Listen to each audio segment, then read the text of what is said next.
When I got my first pharmacy job, it was in 1991, and I was working at Broadlawn's Medical Center, which is a county hospital.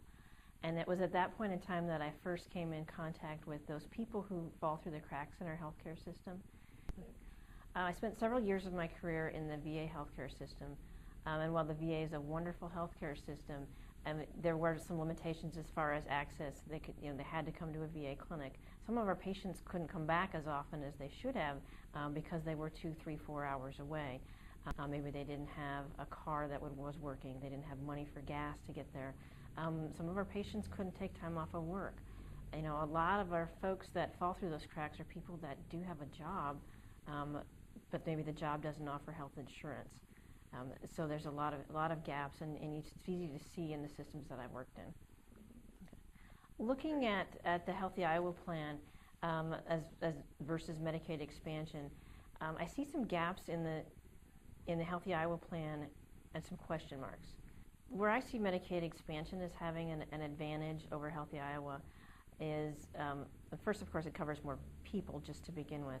It's also a very well-established program. One of the things that Medicaid covers is vision care, and it covers also hearing aids, not only evaluation for hearing or hearing tests, but also the prosthesis themselves. I think about people who need to work, who need to learn, they're in school. If you can't see, how are you going to be able to do your job well? If you can't hear, how are you going to be able to do your job well or keep your job? You won't be able to drive if you can't see. There are all kinds of things and limitations that puts on someone if you don't have access to a pair of glasses.